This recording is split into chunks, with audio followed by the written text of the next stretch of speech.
Gosh, what else is there for me to say after so many speakers providing different perspectives of the evolution of the food and agri industries? Tomorrow, and all days after tomorrow, I will smile when I think about me feeling 22, ordering that cappuccino, being, not adjusted to black coffee yet. I'm very enthusiastic, like everybody here, about the opportunities that the food and agri evolution is gonna provide. I think agriculture is gonna change. It has to change. For the first time in history, I believe that agriculture has a chance to move from a 100% supply-driven industry towards a demand-driven industry within the agronomic constraints. And what's even more, technology is going to help us to stretch the constraints and even become more demand-driven. And let's face it, agriculture has to change. Climate change is forcing agriculture to rethink the way we use our natural resources. It's forcing us to rethink how we operate our farms. And consumers, ever more and everly increasing aware of sustainability and the impact agriculture has on sustainability, will even demand more and more from agriculture from a sustainability perspective. These consumers also require, a fragmented agricultural supply-driven supply chain complex. As we heard speakers say before, nutrition, diets are going to be personalized. Nutrition and health are going to be integrated. And that will disrupt current supply chains. So these two big drivers, climate change and consumer demand changes, will force agriculture to rethink its objectives.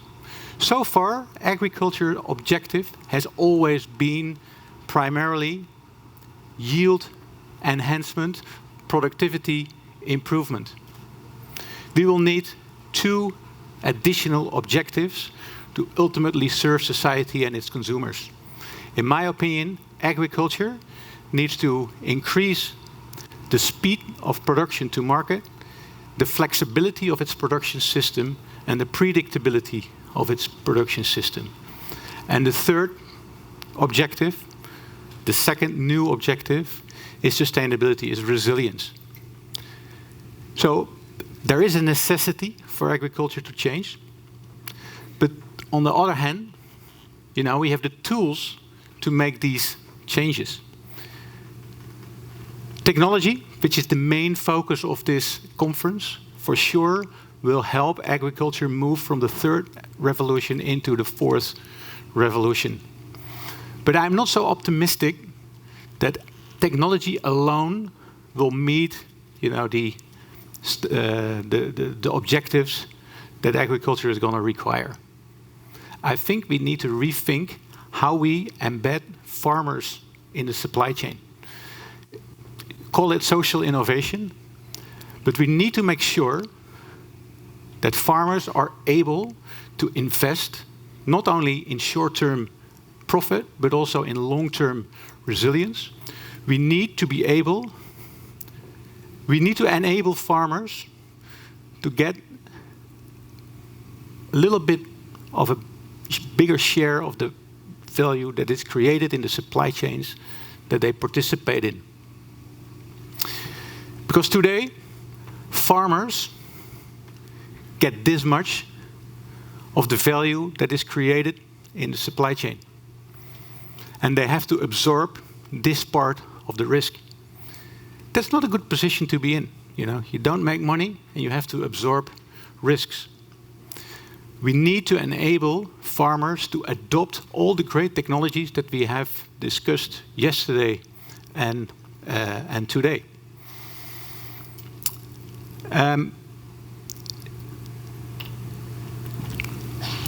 This requires action from, corporate companies in the supply chains or value chains. It requires actions from farmers as well. From a corporate perspective, the evolution has driven from product sales towards concept sales. I think the traditional manner of selling products like agrochemicals or biologicals maybe in the future, fertilizers, all being separated. I'm amazed when I talk to companies in the ag-chem space when they do not know their biggest peers in the nutrient space.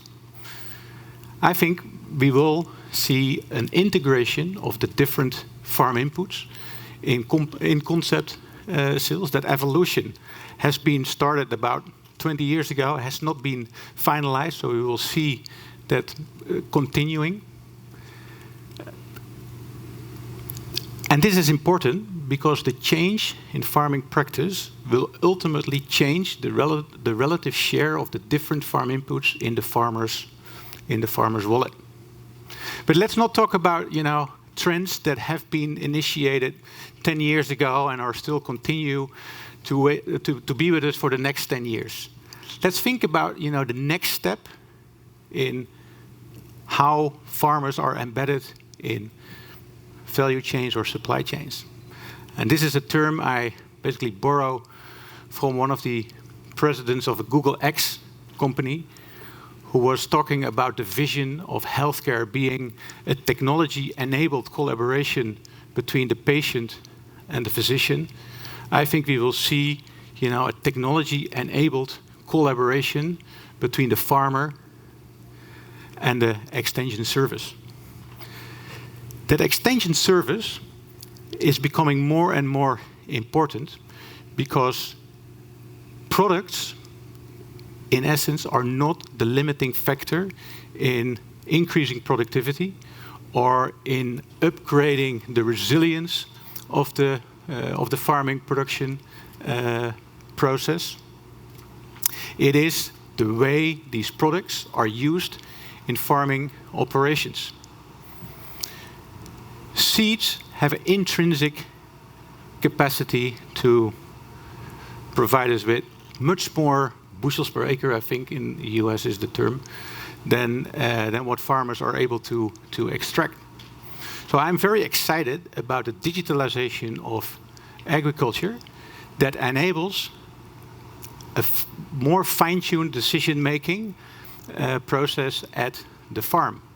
Somebody else said it before, from field to square meter to ultimately individual plant.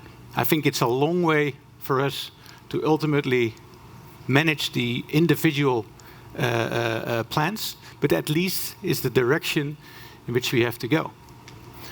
What I'm mainly interested in from a technology-enabled collaboration between that farmer and that extension service provider is how will decision-making processes change from being exclusively farmer-driven, as somebody else said before, based on tradition. Grandpa have an impact on grandsons or granddaughters' decision-making, towards the extension service provider. And how is that additional value by having a better decision maker, a better decision distributed among that extension service provider and the farmer?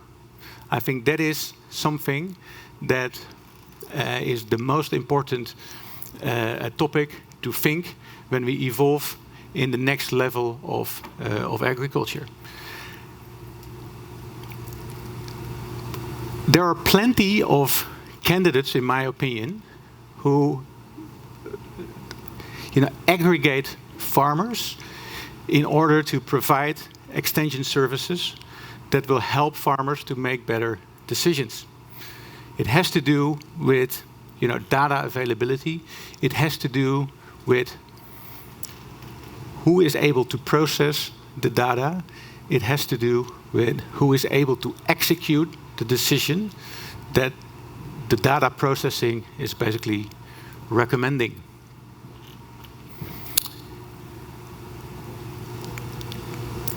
The traditional agro inputs companies, whether it's seeds and chemicals, or whether it's fertilizers, are all trying to position themselves into that direction.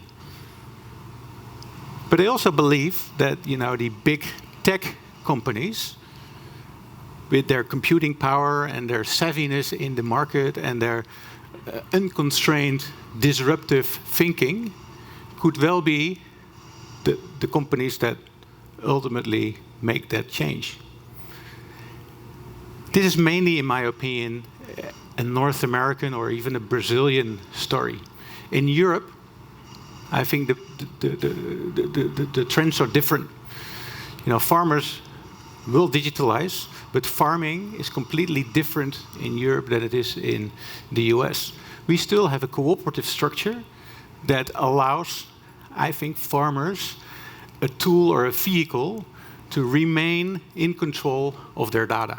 So whereas in the US, the corporates are vying for the extension service aggregative platform, in Europe, I believe it will be the cooperatives. And in Asia, especially China, another big market, again, is different. We still have big state-owned enterprises. Data is owned basically by the government, so you will see a government that is driving, that extension service and that progress in productivity. I'm not going to judge. I'm not going to say which of these solutions or which of these extension service providers ultimately are better enabled, but I do believe that the digitalization of agriculture is going to become more advanced and faster in the penetration and adoption in China than it is in Europe or in the US. Nothing to do with the state driving that progress, but much more to do with the absolute necessity for them to catch up in productivity and the ability to basically restructure the infrastructure around farming from a blank sheet of paper. There is no conflict of interest. There is no lobbying to preserve old traditions. And let's face it, China ultimately is developing a 5G national-wide coverage infrastructure that is absolutely needed for, allowing farmers to extract the value of digital decision-making. I was going to talk about another platform that aggregates farmers, not so much to integrate farmers to help them in increasing productivity, but a platform that aggregates farmers and connects them directly with consumers, because I think that's the next big step in farming. We need to connect farmers in a direct way with consumers. And there we also see tech companies playing the game. I think there is a more consistent global view. It's basically the Amazons in the West, and it's the Alibabas in the East. But I will leave that discussion for another time because I'm out of the time that has been allowed. Thank you very much.